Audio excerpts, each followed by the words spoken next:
Welcome to the Cartus webinar, Crisis Management, Lessons Learned in Immigration and Mobility. I'm Ashley Berry, Director for Supply Chain Management at Cartus, and I'll be your moderator for the next hour. Today's session will focus on the tools and strategies needed to meet the current immigration and risk management requirements. We'll look at best practices around your remote workforce and how to balance the pressure of remaining compliant versus attracting and retaining top talent. We ask that any questions submitted today are related to today's topics and not about specific immigration cases. Please feel free to direct your question to a specific panelist if you'd like.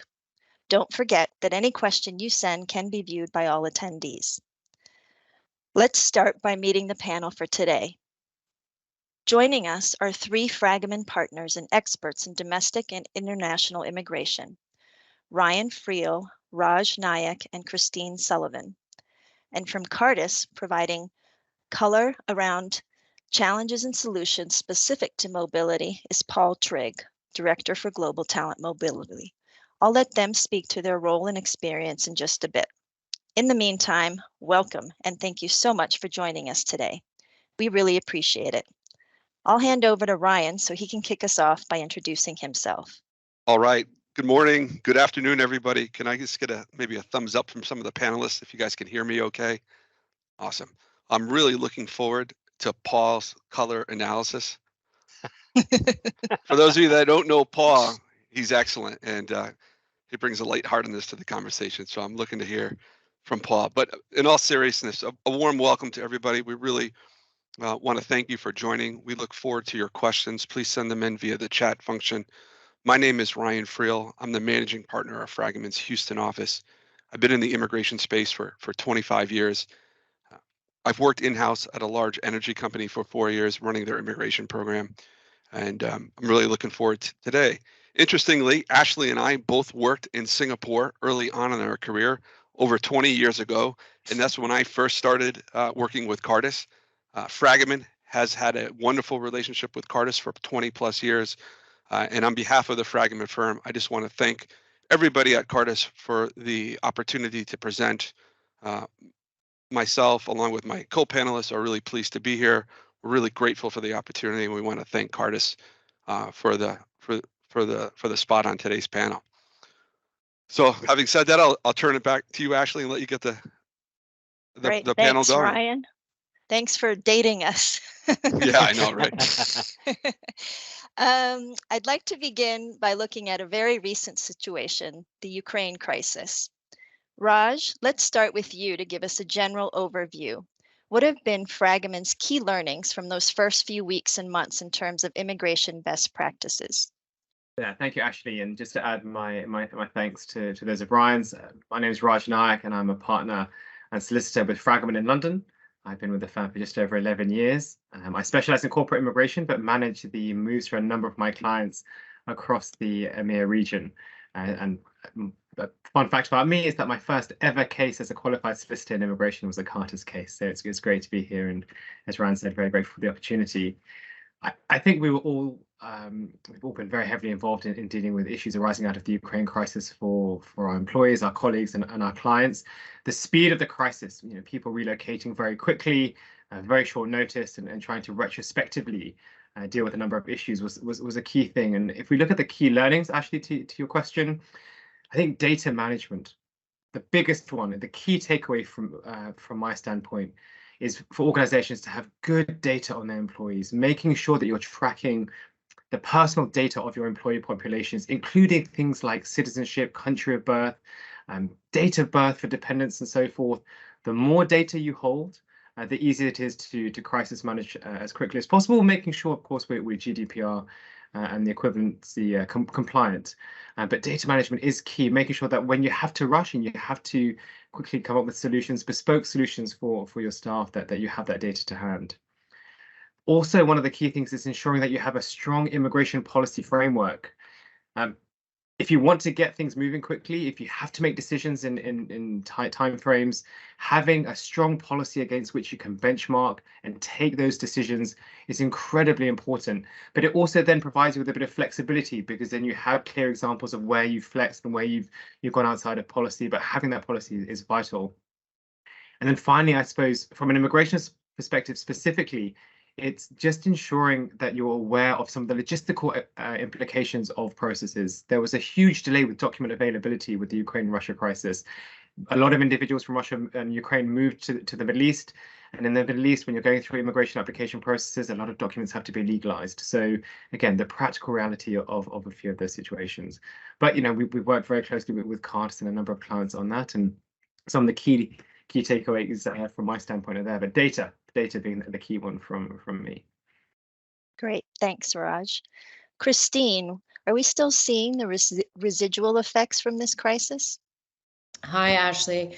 Absolutely. Thanks for including me into this conversation because I'm joining everyone today, hi, from continental Europe. I'm calling in from the Amsterdam office where I manage Fragomen's Netherlands practice, but also I'm a lead in our European strategies group. And that's relevant because what we saw after the Ukraine invasion, the war, and then the ongoing crisis in the neighboring regions is that the continent of Europe became so overwhelmed with many layers of already ongoing crisis and then an actual humanitarian crisis. So if you thought about what was happening with COVID, right? And governments were closed, then governments were reopening with limited staff, then there were, constant policy changes, people trying to stay up on it. And then on top of that, you had this massive diaspora of people almost entirely into our region because the EU made a route that allowed them to arrive. What we now see is we see that all of that accumulating into a tremendous amount of delay. Raj was talking about delay in document procurement, but if you could imagine, what it's like to try to get just an appointment to submit biometrics for a residence permit, if it's trying to collect a document at a local town hall, all of those civil servants are dealing with applications for something that seems totally unrelated to the Ukraine war, but then all of the issues that are related to the Ukraine war, and all of those services were under strain already. So what we see from a very practical standpoint here and then globally, it would be something that everybody would see around the world, is tremendous lead times, long processing delays, and difficulty in getting appointments, which means that, as Raj said, you need to be lean, you need to be agile, you need to have the data at hand, the information at hand, meaning really understanding policy, what the current situation is, but also having very short lines within your own organization and being able to move really, really quickly when something needs to be done because nothing else is moving quickly. Great. Thanks, Christine. Paul, from a Cartus perspective, what do you think Cartus and our clients have learned from this? Firstly, hello everyone. It's a pleasure to be speaking with you. So I'm Paul Trigg, Global Talent Mobility Director supporting our Cartus clients. I've been working in the industry for approximately 24 years now, 9 years of which have been with Cartus. I have been very fortunate in my career to have worked on 3 international assignments myself across Asia and the Middle East, which has given me a unique perspective on the immigration process because I personally have gone through it multiple times. So I have a really good experience to know, obviously, what your employees go through. So just touching on the Ukraine crisis, I can't state this enough, is being prepared. I can't stress it enough because it's important to have a robust plan in place to be proactive. Because what we did see with Ukraine specifically was it caught everyone in a very lapsadaisical approach to where their population was. And really what Raj touched on earlier, which is key, is the foundation of having the data. The amount of information your employees' population and their status within the location is paramount. What we did discover during the Ukraine crisis was that clients did not have that information ready available, and they did have to defer to Cartus and Fragomen for the initial support, which we successfully achieved. But again, I think going forward in the future, if we have more of a plan around that data and at where it's housed and who's got access to it, it would make it easier for pre-planning purposes. Secondly, our supply chain. One of the big learnings for us is we took more steps in expanding our footprint in locations to counter supply and demand for these types of crises. And one thing that Christine mentioned earlier, in parallel to that, is clients need the ability to make very quick decisions when initiating services that support these types of employees, because any delays, then it ends up just queues, and then it doesn't get done quickly, and then you haven't actioned it quick enough. And one example I would use, so obviously the Ukraine crisis hit us very quickly, and we had very small time frame to maneuver. But if we think back to even pre-pandemic, when it was Brexit, there was a long run up to when Brexit was happening, and we still found when it went live that clients weren't prepared. So it doesn't matter sometimes if we have it's sprung on us, or whether it comes when it's organized. We just need to be cognizant of the fact that pre-planning is paramount.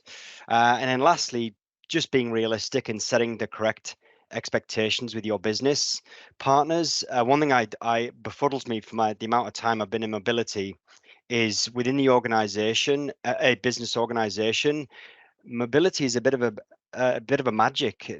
Some parts of the organizations don't understand it, and what they do put a heavy inference on is the financial components of mobility, of business units asking, oh, how much is this going to cost, etc. But what is key is that to make sure that you overcome challenges is that expectations are set within the business, and then obviously in parallel you're creating the correct template for future critical situations that are being worked on.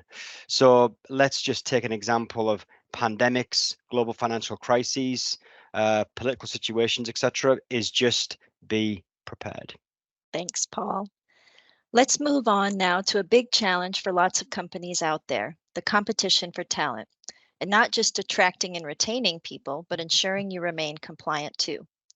Christine, I know this has been something we're certainly experiencing at Cartus, but what are the trends in terms of competition for global talent that Fragomen are seeing, and what's been the impact on immigration? Yeah, I mean, this is our crisis now, right? We have all of everything else. Here we are, the voice of doom, raising all of the challenges that you're dealing with on a daily basis. And now we're going to go to the one that's piled on top of it, which is, I need this person today. The war on talent has made patience tremendously short. And demand very high. So what we see that companies are identifying key people either within their organizations or to attract to the organizations, and the competition for those individuals and the business pressure to have them productive and also happily settled is never been higher. That means that they need to have information right away on whether that person can be recruited. They need information right away on informing back to the business when would they arrive. So our timelines for providing information back is really, really short. We see the pre-assess conversation coming up like never before. And what is that about? That's about getting the information to the business quickly so that they can decision make. And it's exactly as Paul said, more and more what we see is the ability to be contemplative, to have clunky processes and multiple circles of conversation that slow you down. It's just not tolerated at the moment. And a lot of that is because of this demand to bring talent into the organization or across the organization if that person has already been hired.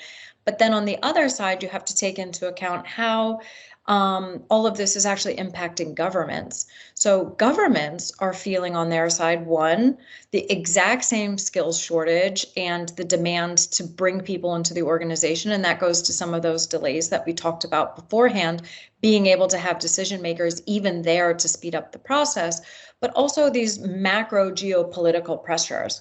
So on the one hand, you have economies that are being dramatically impacted by a labor shortage, and knowing that there is a significant level of skill or a type of talent that needs to be attracted into the country to ensure that economies are able to remain or to become healthy again, while at the same time protecting their own local labor market. So how does that all play out in practicality and come together for the businesses is a high level of scrutiny. So what we're seeing on the ground is we're seeing that while governments are striving to come towards online processing, ways to use machine learning to speed the process of attracting the skills that they need on the soil, they're using those same capabilities to also analyze, are companies compliant in how they're administering all of the requirements of having people on the ground? Are the skills what you say they are? Is payroll being paid properly? Are you keeping the documents and retaining everything that you have to? Are you actually hiring the people who you're supposed to? Meaning that the person who sits in the middle, the global mobility, HR, talent team, whoever it is who's owning this, has the pressure from the business on the one hand to act faster, and the pressure from the government on the other side to act better and to process better and to know more. So this is a moment where, one, there's a lot of challenge and a lot of pressure, but there's also a lot of opportunity to be a business leader and to bring solutions to the front and be the person who's ready to drive the business forward from a talent perspective. Thank you, Christine. Paul, I mentioned that this is a topic that we've experienced ourselves with clients. What key recommendations can we provide? Well, I think with the economic climate, there does seem to be an extra buzz around talent management at the moment. I think sort of key areas to consider, and really Christine just touched on one of the main ones, was the pre-assessment in identifying the talent, the skill set of the role, and the qualifications stroke experience of that individual, which meets the requirements of the destination location. That is very key. And I also think the offering to that employee being in line with the location's requirements and being attractive and in line or ahead of your competition, because that in itself really can set you ahead of, obviously, when you're looking to put the best talent in said location. And then lastly, which I think is very key, and we're hearing a lot more about it, not just in the mobility space, but in anything, is user experience. The support which we are providing when joining or moving within the company, immigration is foundational. If it goes well, it just sets a positive tone. This must be managed timely and the least amount of stress on the talent, but also potentially the talent's family if they're traveling with them. So it's very key, those areas that you focus on. And that's what I would recommend, I think, for, if you're looking high level of how to medicate it. Great. Thanks, Paul. Ryan, do you have anything further to add? No, I do have a couple points, and I would agree with Paul. At the end of the day, immigration is critical for the success of a relocation. And I always tell my team, the common misconception is that our job is to solely get the work permit. And I tell our caseworkers and our attorneys and our paralegals that's not the ultimate goal. The ultimate goal is to manage everybody's stress in the process. If somebody has a good experience, they hit the ground running. So to Paul's point, I agree with him 100% on that. It's very important that we get off on the right foot for these international relocations. From a global competition of talent standpoint, I would add a few points, because I think countries are understanding now that they have to participate in this competition. So I've seen a couple of different things. We've seen countries simplify their application process. So an example of this is Qatar, where you have to legalize your university degree. They recently made it a little bit simpler. You no longer have to get what's called a university verification letter. You still have to get transcripts, you still have to get a certified copy of the degree, but there used to be an additional requirement that the university had to write a letter saying that you actually went to the school. So they've taken this out to make it a little bit easier. We see other countries implementing highly skilled talent pathways. So they're looking for ways to attract the most skilled individuals in their field, and sometimes without employer sponsorship. So Canada has the global talent stream, and we also saw Singapore recently roll out the overseas network and expertise pass. And then last but not least, we've seen the expansion of what we're calling job seeker permits. So these are permits for individuals who have gone to university in a particular country, and countries are giving them 6 months, 9 months, 12 months to remain in country and look for a job. And we've seen the launch of these programs in Finland, Lithuania, the Netherlands, Portugal, Sweden, and the UAE recently came out with one as well. So these are different areas in ways in which countries are trying to help facilitate the attraction of talent. Great. Thank you, Ryan. Okay, so my next question, Raj, is around the digital transformation we're seeing in immigration. What are these new digital requirements and how are they impacting travel? Thank you, Ashley. And I think a lot of this feeds into some of the points that have already been made. But when we talk about digital transformation in immigration and global mobility, we could talk about now, but we're certainly talking about the future of the industry is certainly where things are going. And it's a very exciting time. I think there are two key components here. The first is with regards to, say, user and employee experience. That's constantly changing. And actually the way that we applicants and employees interact with the organizations that we've talked about, so with government offices, with consular officials and so forth, that's all changing. So if you take the UK EU settlement scheme, for example, one of the first globally used fully digitalized immigration submissions and statuses as well. So European nationals who were here in the UK before Brexit obviously had to register, and they were able to do so using their mobile phones. That included the submission of their biometric information. So that's we're talking about scanning of fingerprints and the taking of photographs and the like. And they're not issued with any form of visas. This new form of e-visa that we're seeing globally, the UK, France have rolled out a new work permit online solution. In India as well, a lot of the applications are now all digital. So it's really a very exciting time. But then to touch on the other side of things, obviously the use of and accessibility of systems is increasing. But then, as Christine mentioned, I think we're seeing a much greater increase in compliance and data sharing between government organizations. So with the increased flexibility that we're seeing across many global immigration systems, whilst that is the case, the authorities are actually increasing their compliance functions and so forth, and are sharing data between themselves, so the immigration and labor authorities, and let's say the tax authorities as well. It's more and more prevalent. So the tax authority will write to somebody to say, oh, we understand this person's paying tax, but we don't have a record of their right to work on file. And the immigration authority says, yes, you're right. And they'll write out to the employer and so forth. So that kind of internal national conversations are taking place. And then finally, we're also starting to see, and this feeds back to my point on data, the increased use of electronic pre-travel authorization systems. And by that, you'll all be familiar with ESTA in the US, but ETIAS is due to be rolled out across the European region, and ETA, so the electronic travel authorization system in the UK later this year. We touched on Qatari nationals, and they're actually going to be the first users of the system in the UK.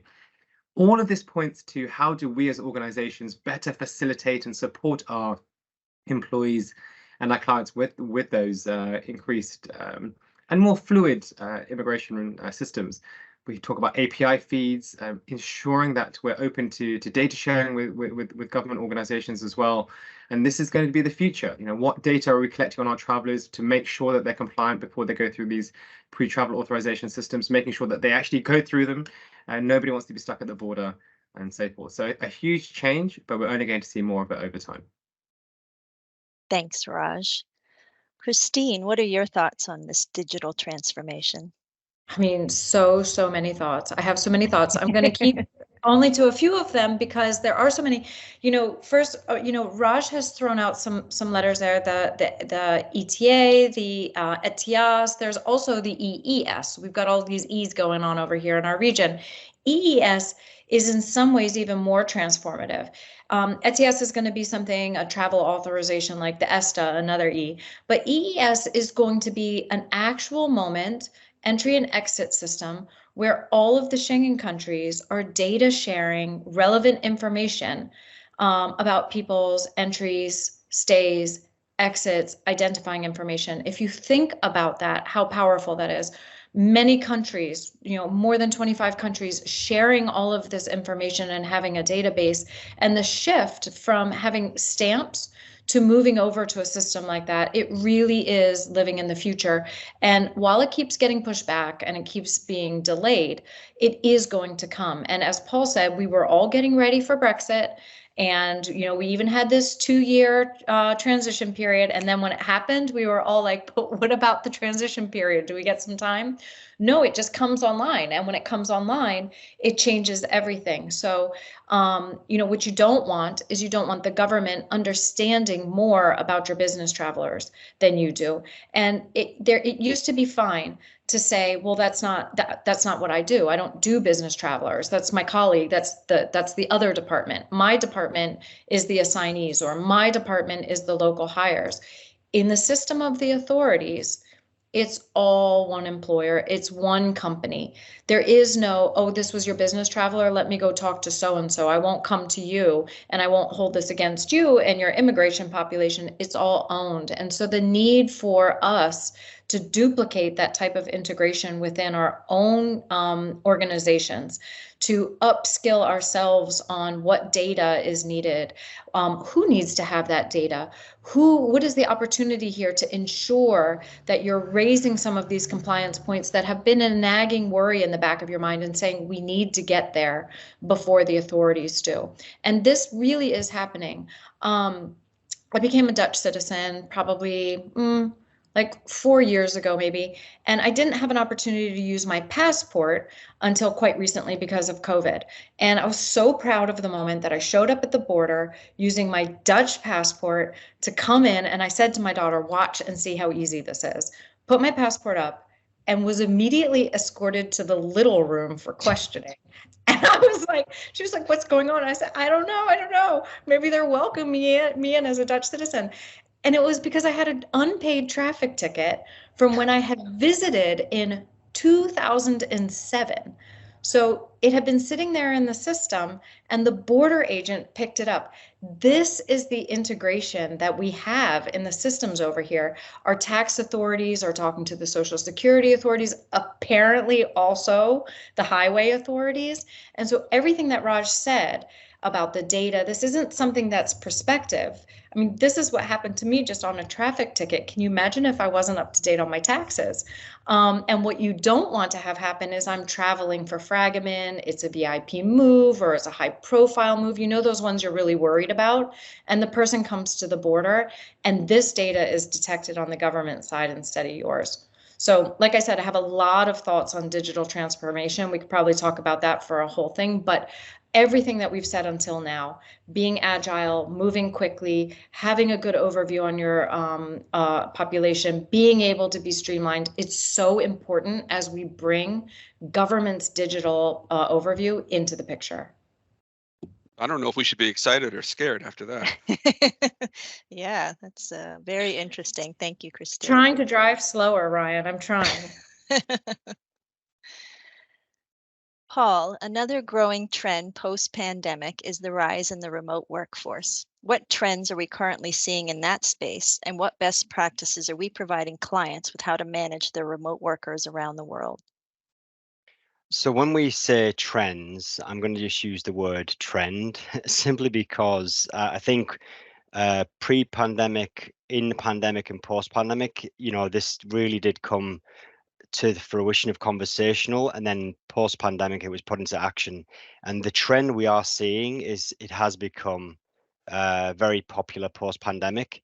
So that we really do need to follow some best practices when managing remote worker population, because companies tend to make some unusual assumptions.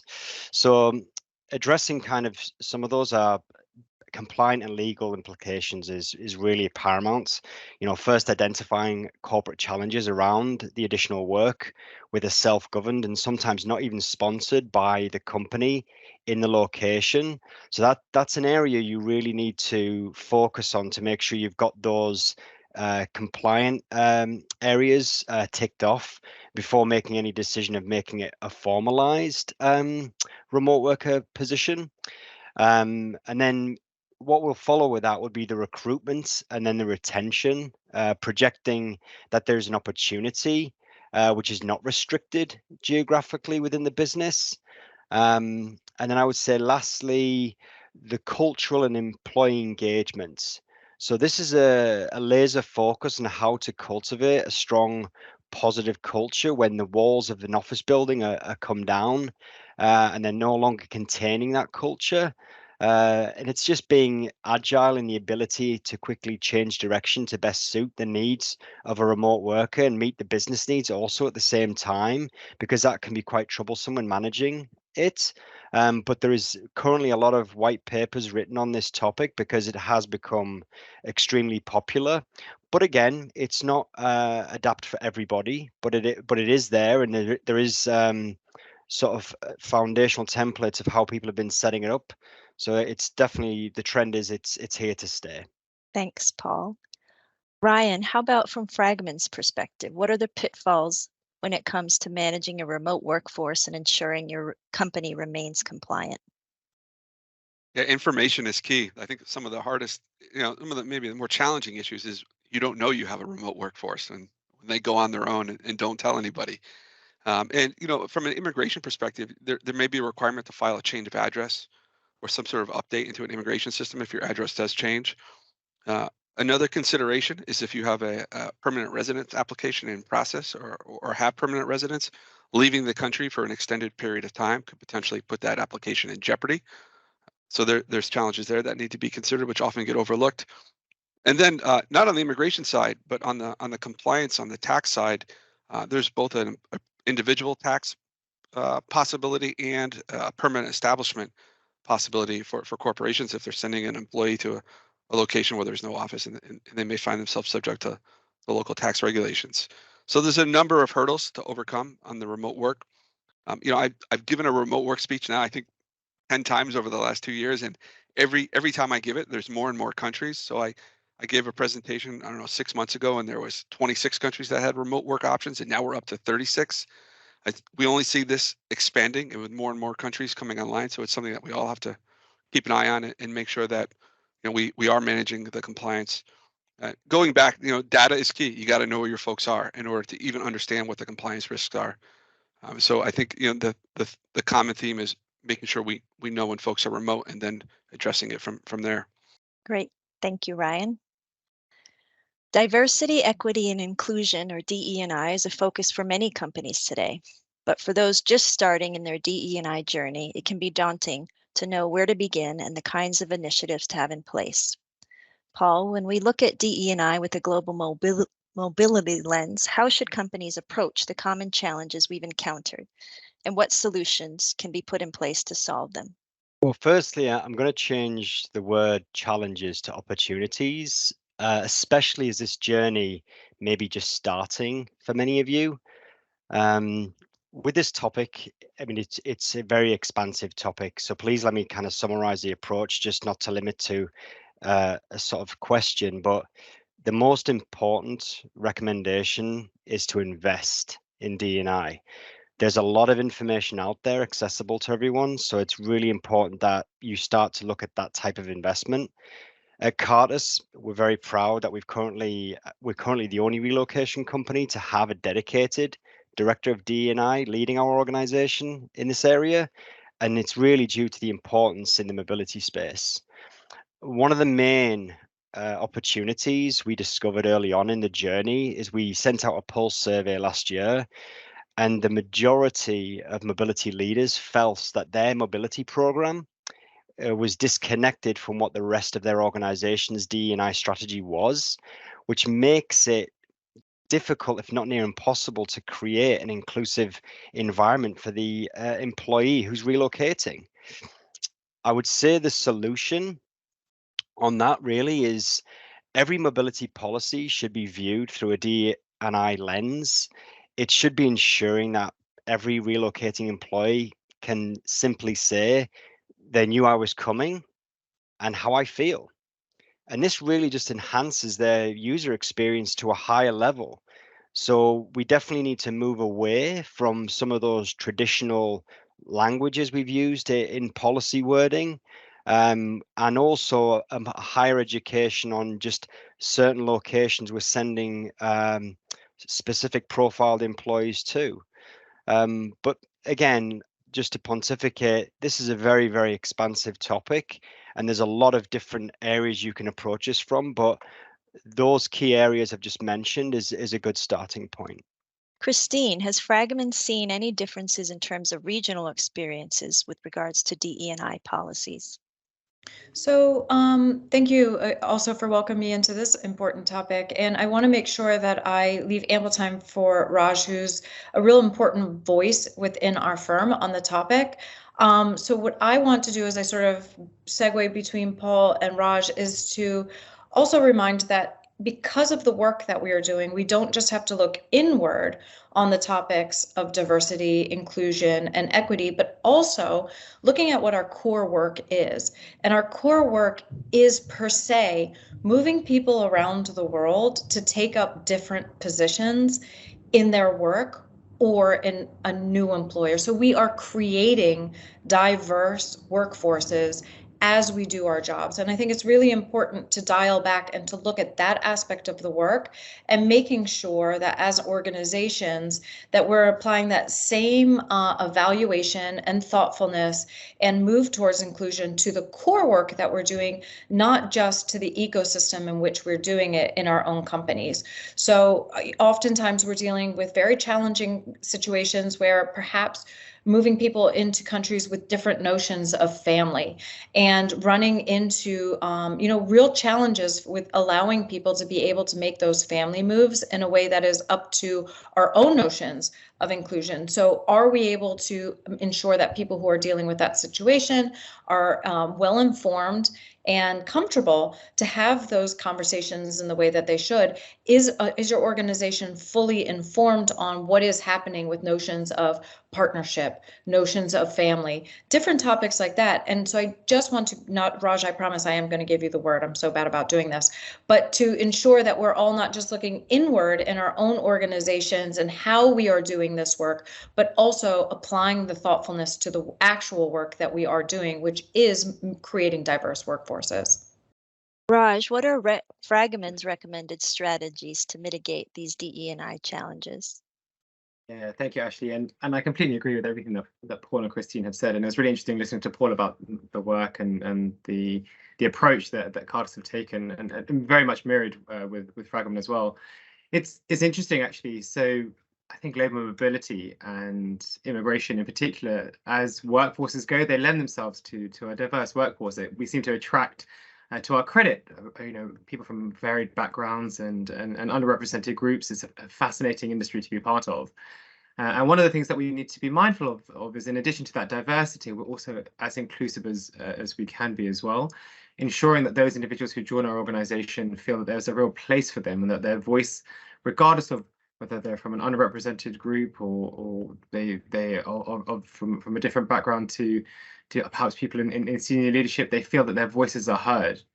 And that's incredibly important, I think, taking a step back, just to make sure that as we forge ahead with DE&I policies, and that we are being equitable and inclusive as well, so that when junior members of staff, whoever they might be, or any member of staff looks at that top table, they think to themselves, crikey, I could be there one day.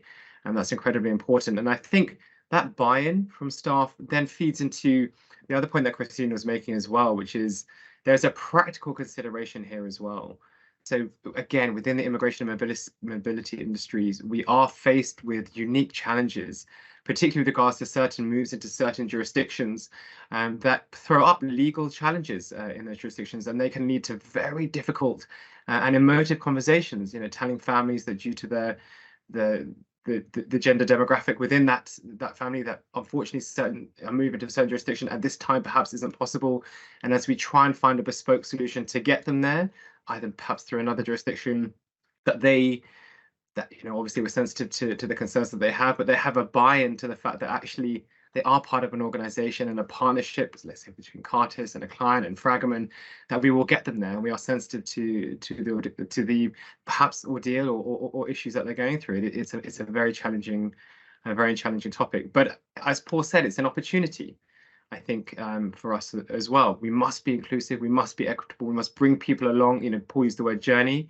but at the same time, when it comes to those practical examples, that's when it really matters. When you're thrown up with a scenario where something is challenging, something is difficult to talk about, that we face it openly, and that we have shown through our policies and our approaches in the past, we're there to support and save with. I think that just makes the whole it creates a lot more credibility in any policy and in any program as we move forward. Thanks, Raj. Okay, so we have time for one more question before we'll open it up to the audience Q&A. I'd like to get the panel's recommendations for risk management best practices given the current trends we've discussed today. Ryan, I'll start with you. If you could provide our audience with one or two key takeaways, what would they be? Well, I love going first because it makes it really easy on me. So thank you, everybody. So my two items I would put forth, and one has been said at length today, is data, data, data. The more data we have up front, the better situated we'd be. So I can't stress enough, if your HRIS system doesn't track the data that you need, look at it, talk to Cartus, talk to Fragomen, see what we can do to help you out. In addition to making sure you have the right data, I would also recommend, particularly for those in the global mobility space, that they approach the organization and set up some form of a crisis management team if you don't have one already. So what we have found, if there are key decision makers, whether it's in finance, travel, legal, what have you, the different components within an organization that are set up in advance. So, and they know which decisions they have to make for the next crisis, whether it's a geopolitical situation, an earthquake, or some other event.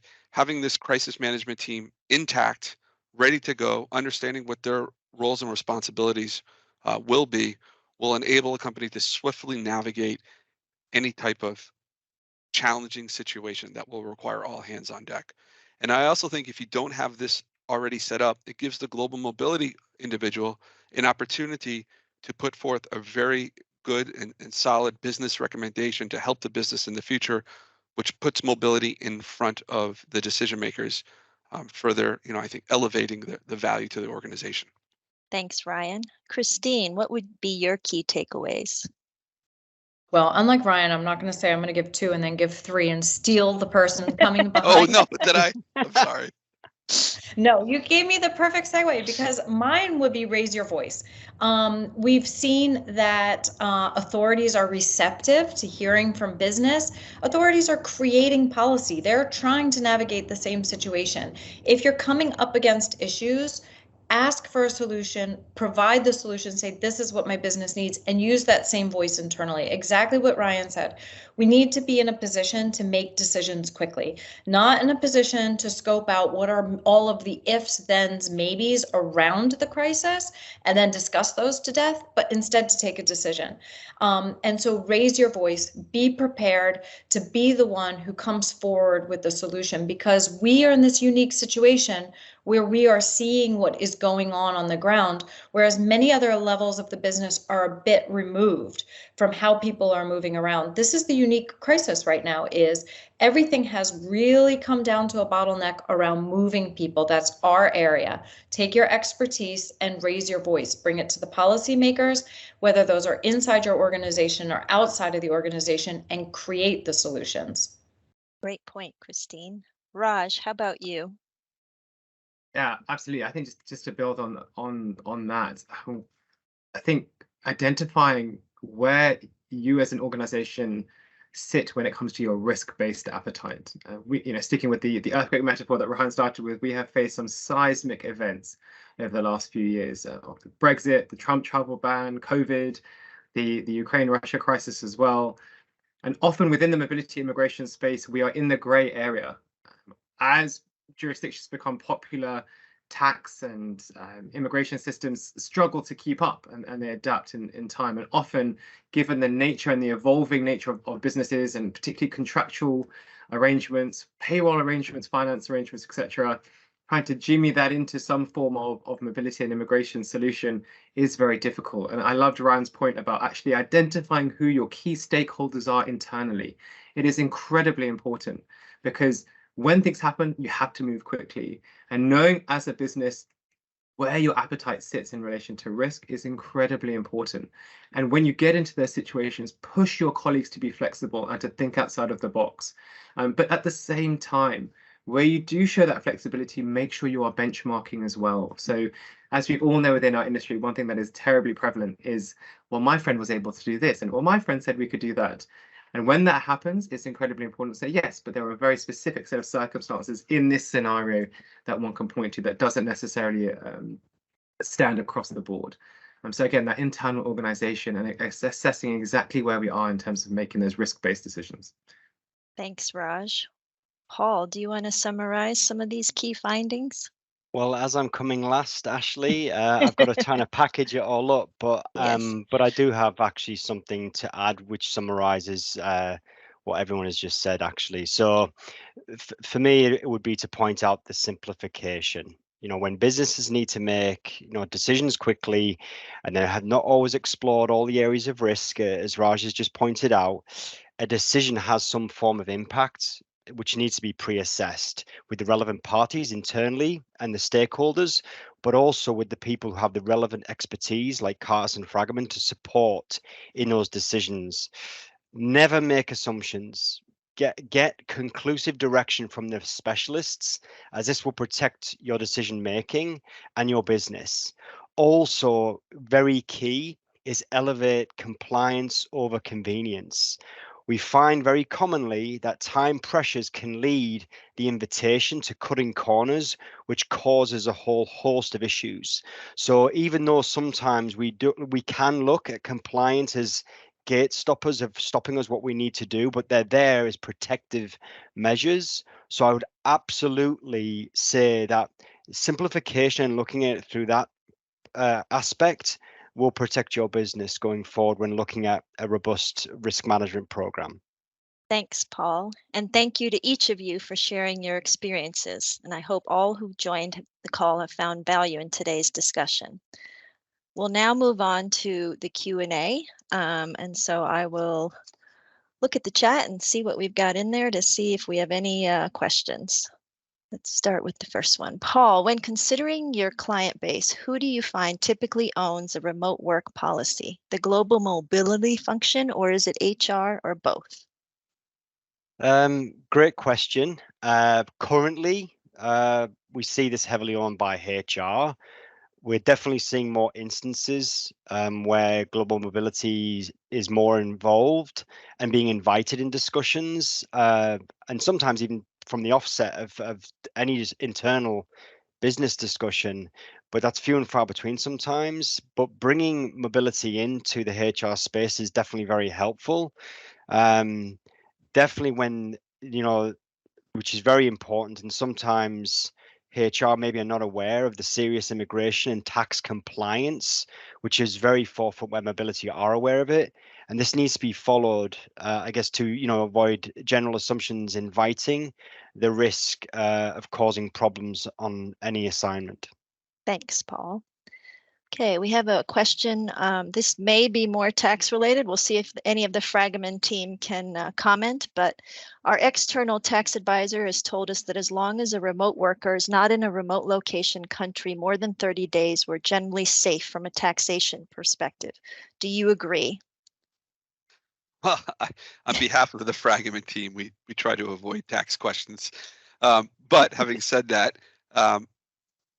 I would suggest you talk to your tax provider about individuals going to either New York or California. Specifically, I don't know if the 30-day rule applies there, and I would suggest that you speak to them directly.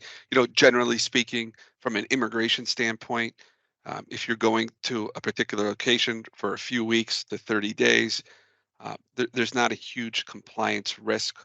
I think once you get beyond that 30-day mark, you're opening yourself up for questions. And if a country has a digital nomad or remote work visa, you should look to sourcing that particular option.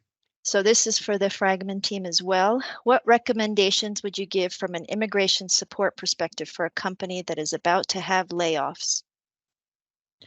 I'll take that one because this has been something that's been prickly in our region. What we have had in the Netherlands happen several times is, unfortunately, when there are layoffs, what is done is a company will look at where the bulk of the layoffs are, and they'll make sure that they have a plan in place.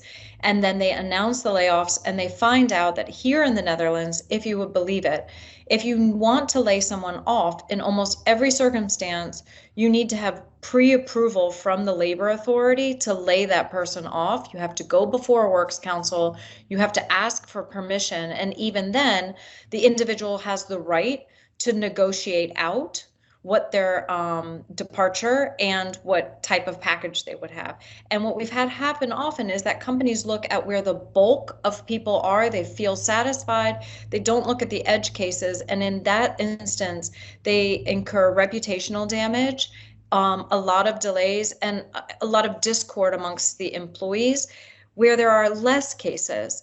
So my first tip would be really do due diligence in all of your locations. Don't become too like, okay, we have thousands of people in the US and 10 in the Netherlands, so it'll be fine. Those 10 I've seen have caused tons and tons of problems with organizations. And like I said, reputational damage. And then the next thing I would say is compliance. This is something that can be done very well and very supportively to foreign nationals who run into the issue of, unfortunately, having their employment end, and the employment actually is what's at the basis of their right to reside. This is a really big deal.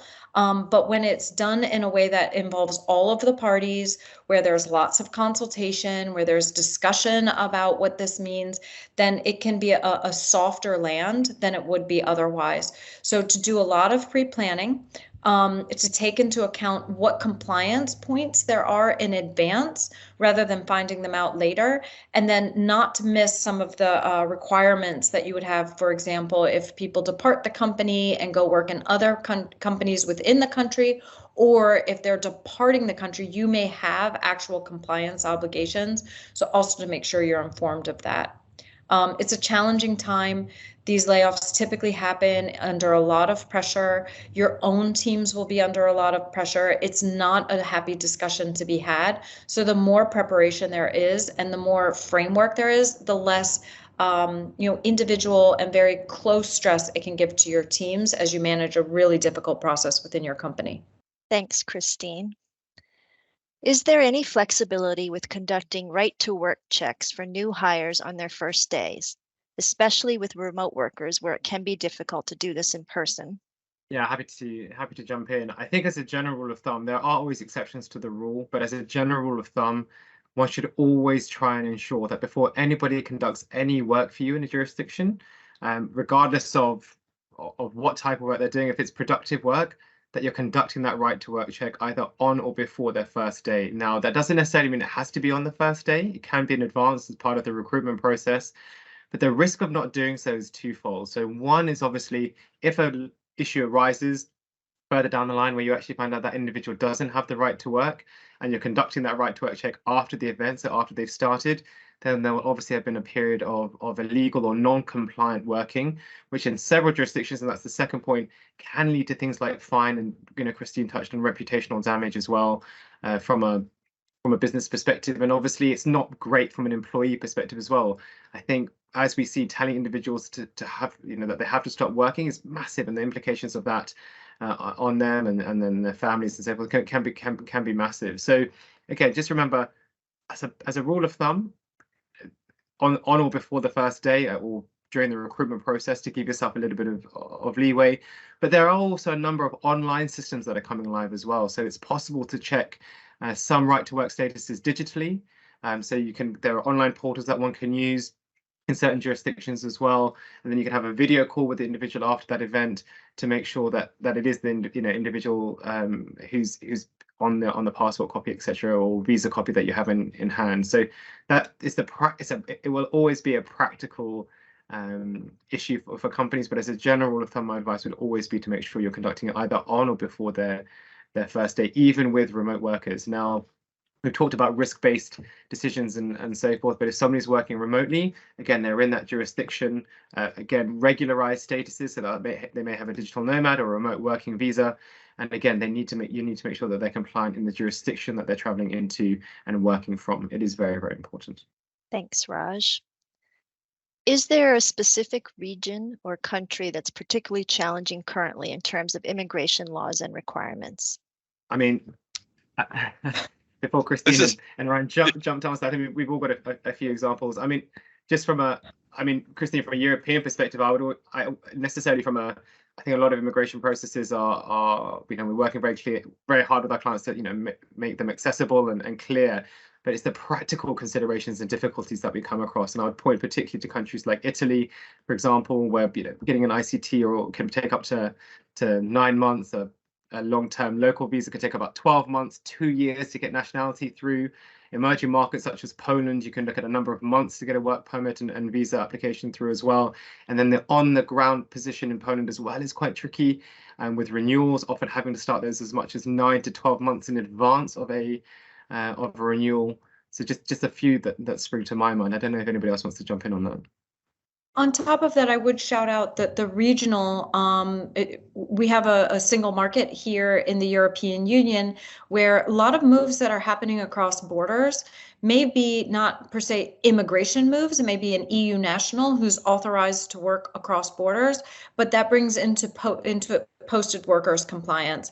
So regionally, posted workers, if you hear those words and you know what they are, you're probably like, oh, I thought I'd get through one of these webinars without hearing about posted workers, because it is a challenge. There's another question that says, do you ever see where indefinite remote work is actually compliant? I would then shout out that the EU has that.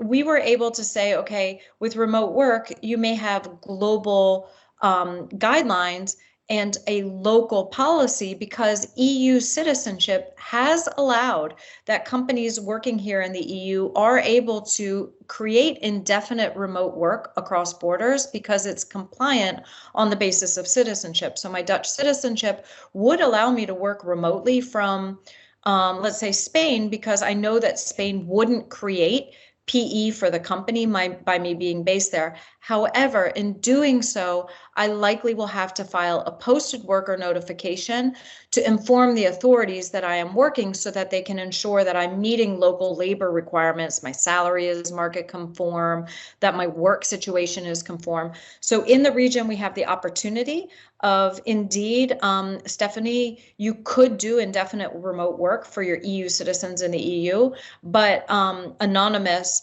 you asked the really difficult question is, where is it difficult? Everybody's going to shout out the challenges in their own region, because now we have this complexity, but definitely the regional impact of posted workers is a huge deal for anyone doing work in Europe.